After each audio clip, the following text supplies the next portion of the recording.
ಎಲ್ಲಾ ಗೃಹಲಕ್ಷ್ಮಿಯರಿಗೂ 4,000 ರೂಪಾಯಿ ಒಂದು ಕಡೆಗೆ ಹಣ ಜಮೆ ಆಗ್ತಾ ಇದೆ. ಇನ್ನೊಂದು ಕಡೆಗೆ 3 ಲಕ್ಷ ರೂಪಾಯಿ ಸಾಲ ಸೌಲಭ್ಯ ಕೂಡ ಸಿಗ್ತಾ ಇದೆ. ಇನ್ನೊಂದು ಕಡೆಗೆ ಎಲ್ಲರಿಗೂ ಕೂಡ ಒಂದು ಅಪ್ಡೇಟ್ ಕೂಡ ಬಂದಿದೆ. ಇಂಥವರಿಗೆ ಹಣ ಬರೋದಿಲ್ಲ ಇನ್ ಮುಂದೆ ಅಂತ ಹೇಳಲಾಗ್ತಾ ಇದೆ. ವೀಕ್ಷಕರೇ, ಯಾರಿಗೆಲ್ಲ ಹಣ ಬಂದಿಲ್ಲ ನೋಡಿ, ಅವರಿಗೆ ಮತ್ತೊಂದು ಶಾಕ್ ಕೊಡಲಾಗಿದೆ ಗೃಹಲಕ್ಷ್ಮಿಯರಿಗೆ.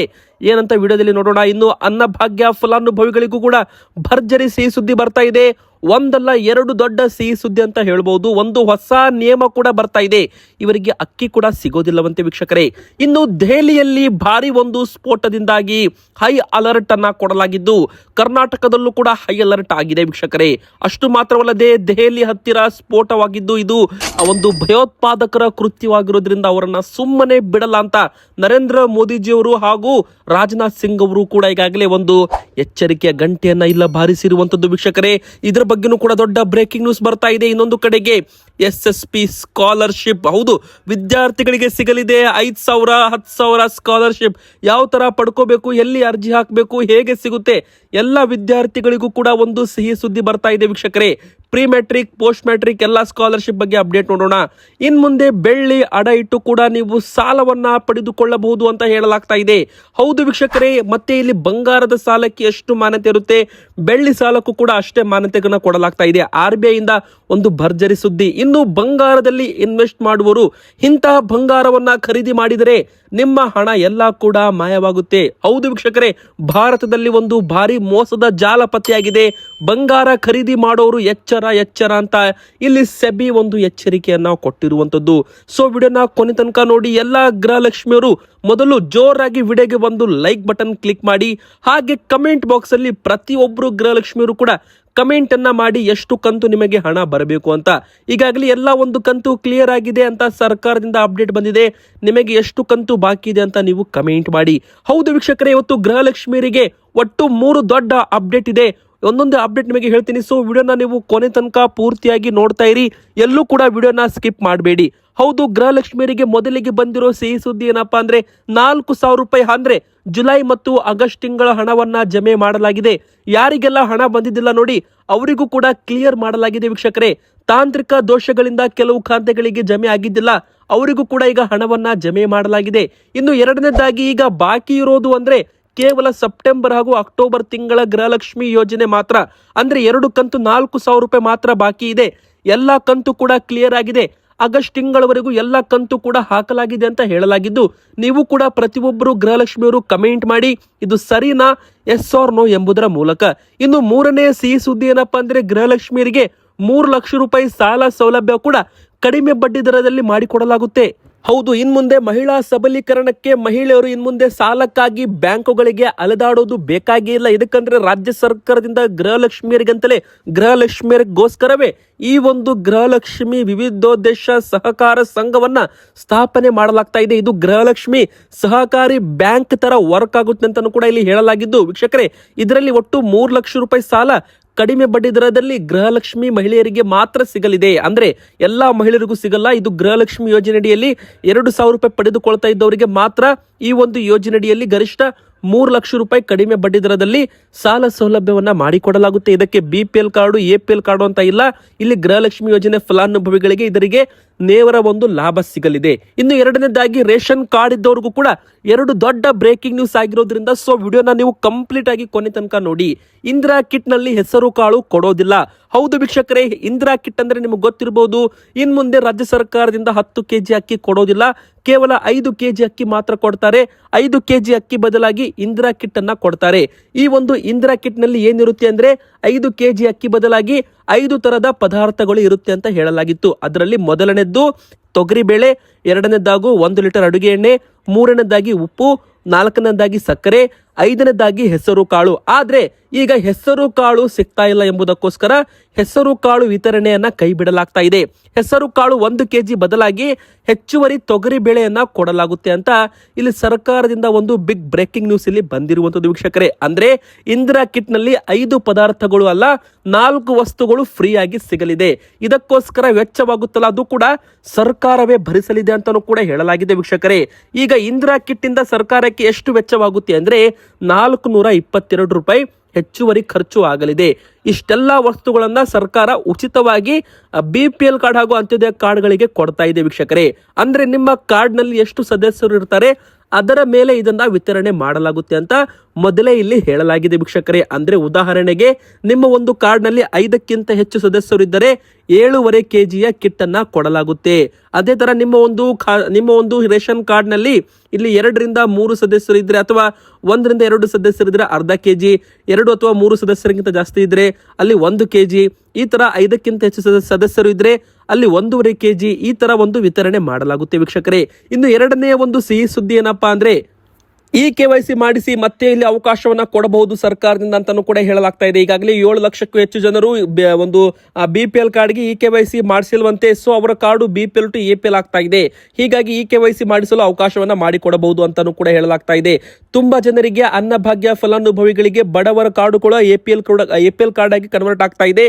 ಹೀಗಾಗಿ ಸರ್ಕಾರ ಈಗ APL ಕಾರ್ಡ್ ಏನಾದ್ರೂ ಕನ್ವರ್ಟ್ ಆಗಿದ್ರೆ ಬಡವರ ಕಾರ್ಡು ಅವರಿಗೆ ಮತ್ತೆ ವಾಪಸ್ ಕೊಡ್ತೀವಿ ಅಂತ ಒಂದು ಭರವಸೆಯನ್ನ ಕೊಟ್ಟಿದ್ದಾರೆ. 45 ದಿನದವರೆಗೆ ಅರ್ಜಿ ಹಾಕಬೇಕು ಮತ್ತೆ ಅವರು, ಹೀಗಾಗಿ ಅವರಿಗೆ ಮತ್ತೆ ಕಾರ್ಡ್ ಅನ್ನ ಕೊಡ್ತೀವಿ ಅಂತ ಒಂದು ಹೇಳಿಕೆಯನ್ನ ಕೊಟ್ಟಿದ್ದಾರೆ ವೀಕ್ಷಕರೇ. ಇನ್ನು ವಿದ್ಯಾರ್ಥಿಗಳಿಗೆ 5,000, 10,000 ಈ ತರ ಸ್ಕಾಲರ್ಶಿಪ್ ಕೂಡ ಕೊಡ್ತಾನೆ ಇದೆ ಸರ್ಕಾರದಿಂದ. ಈಗ ಅದೇ ತರ ಈಗ SSP ಸ್ಕಾಲರ್ಶಿಪ್ ಕೂಡ ಒಂದು ಅರ್ಜಿಯನ್ನ ಆಹ್ವಾನ ಮಾಡಲಾಗಿದೆ.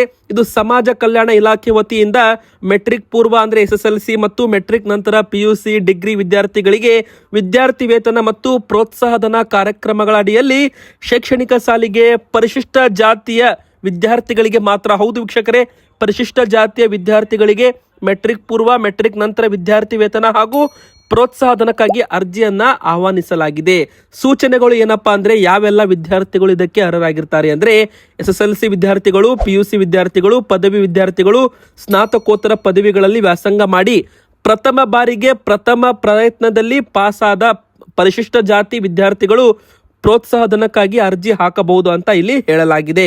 ಅಂದ್ರೆ ಮೆಟ್ರಿಕ್ ಪೂರ್ವ ವಿದ್ಯಾರ್ಥಿ ವೇತನಕ್ಕೆ ಹಿಂದಿನ ಸಾಲಿನಲ್ಲಿ ಅರ್ಜಿ ಹಾಕಲು ವಿದ್ಯಾರ್ಥಿ ವೇತನ ಪಡೆದ ವಿದ್ಯಾರ್ಥಿಗಳು ಮತ್ತೊಮ್ಮೆ ಅರ್ಜಿ ಹಾಕುವ ಅವಶ್ಯಕತೆ ಇರೋದಿಲ್ಲ. ಮೆಟ್ರಿಕ್ ಪೂರ್ವ ವಿದ್ಯಾರ್ಥಿ ವೇತನಕ್ಕೆ ಹಿಂದಿನ ಸಾಲಿನಲ್ಲಿ ಅರ್ಜಿ ಹಾಕದೇ ಇರುವ ವಿದ್ಯಾರ್ಥಿಗಳು ಈ ಸಾಲಿನಲ್ಲಿ ಅರ್ಜಿಯನ್ನ ಹಾಕಬಹುದು ಅಂತ ಇಲ್ಲಿ ಹೇಳಲಾಗಿದೆ ವೀಕ್ಷಕರೇ.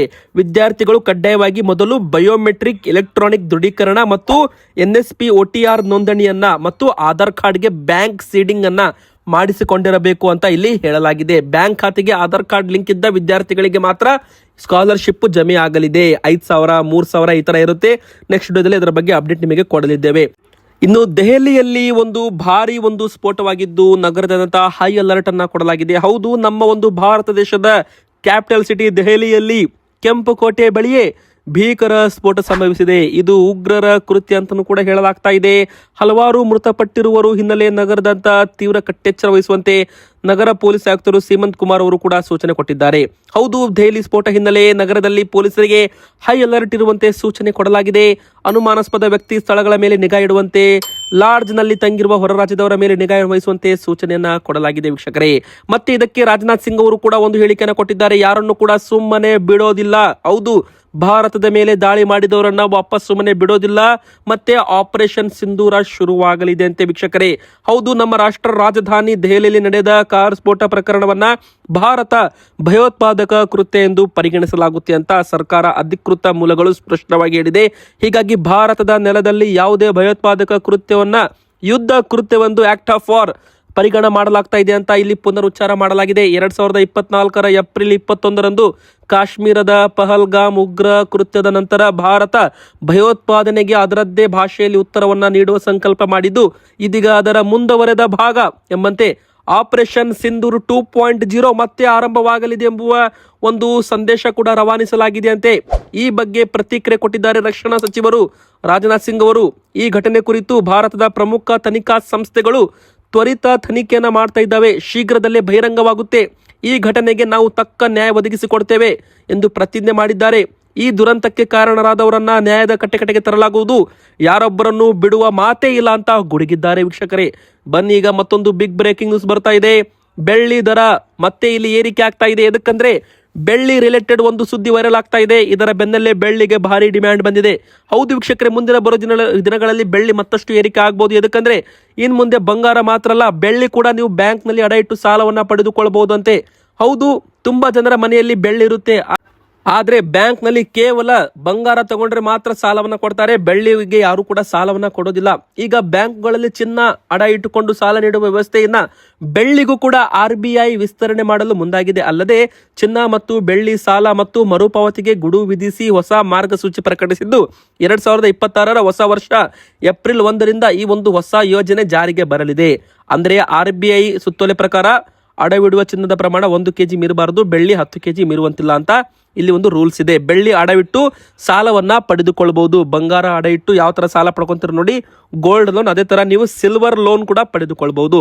ವೀಕ್ಷಕರೇ, ಈಗ ಎರಡನೇದಾಗಿ ನಮ್ಮ ಭಾರತದಲ್ಲಿ ತುಂಬಾನೇ ನಕಲಿ ಅಪ್ಲಿಕೇಶನ್ಗಳು ಲಾಂಚ್ ಆಗಿದ್ದಾವೆ. ಸೊ ಈ ಒಂದು ಅಪ್ಲಿಕೇಶನ್ಗಳ ಮೂಲಕ ಜನರು ಡಿಜಿಟಲ್ ಗೋಲ್ಡ್ ಅನ್ನ ಖರೀದಿ ಮಾಡ್ತಾ ಇದ್ದಾರೆ. ಬಂಗಾರ ಎಂಬುವ ಹೆಸರಲ್ಲಿ, ಅಂದ್ರೆ ವರ್ಚುವಲ್ ಗೋಲ್ಡ್, ಅಂದ್ರೆ ಇದನ್ನ ನಾವು ಟಚ್ ಮಾಡೋಕ್ ಬರಲ್ಲ, ಫೀಲ್ ಮಾಡೋಕ್ಕೂ ಬರಲ್ಲ.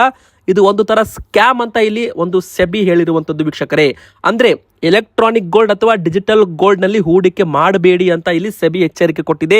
ಕೇವಲ ಫಿಸಿಕಲ್ ಗೋಲ್ಡ್, ಅಂದ್ರೆ ಒಂದು ಫಿಸಿಕಲ್ ಆಗಿರುವ ಗೋಲ್ಡ್ ಅನ್ನ ಖರೀದಿ ಮಾಡಿ, ಅಥವಾ ಎರಡನೇದಾಗಿ ಗೋಲ್ಡ್ ETF ಗಳನ್ನ ಖರೀದಿ ಮಾಡಬಹುದು. ಅಂದ್ರೆ ಟ್ರಸ್ಟೆಡ್ ಇರುತ್ತೆ, ಅದನ್ನ ಸೆಬಿ ಟ್ರಸ್ಟೆಡ್ ಅಲ್ಲಿ ಇರುವ ಮಾತ್ರ ಅದನ್ನ ಖರೀದಿ ಮಾಡಬೇಕು.